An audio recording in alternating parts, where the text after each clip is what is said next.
agora é que foi...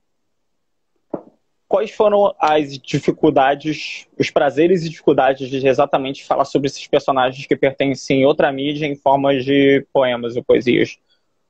Qual foi o... No caso, poemas, desculpa. Qual foi o processo? Porque até o niticismo da coisa, isso leva a um certo pensamento de como fazer e muito também, acredito, na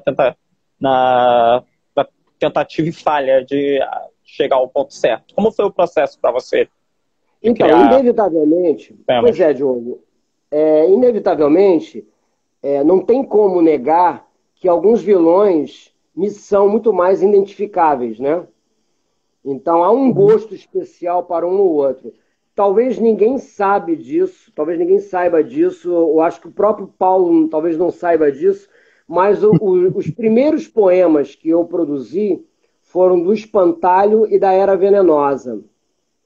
Não necessariamente porque são personagens que me chamam muito a atenção, mas assim, eu não posso deixar de lado um Coringa, uma mulher gato, né? Um charada.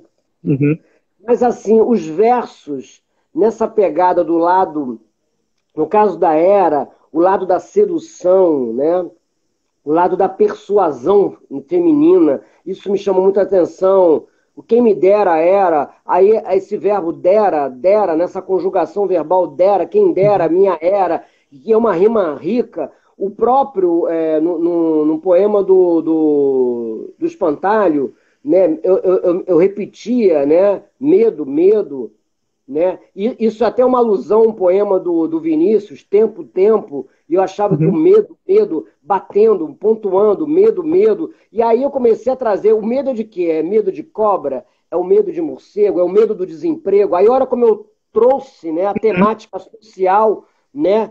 Eu inseri, né, nesse conteúdo, nessa pegada. Então, assim, houve personagens com mais dificuldades para eu desenvolver. Eu não diria dificuldades, mas com mais complexidades, né? Então, chegou em determinado momento que quando eu já estava liberando para o Paulo, para ele desenhar, eu falei, caramba, ainda faltam mais uns 10 vilões e para estes eu não dediquei nenhum verso. Aí eu comecei a pesquisar tanto a origem de cada vilão, como também como eu percebia, né, cada vilão, né? Como eu percebia esse lado mais humano de cada vilão. Então, eu diria a você que esse processo de criação teve todo o seu labor, teve toda a sua dificuldade, porque não foi tão fácil assim. Não foi simplesmente o lado do fã do Batman a escrever, né, de forma Ah, sim, orgânica. sim. Eu acho que para alguns vilões, para alguns personagens, encontrei mais facilidades e inspiração, e para outros, mais complexidades.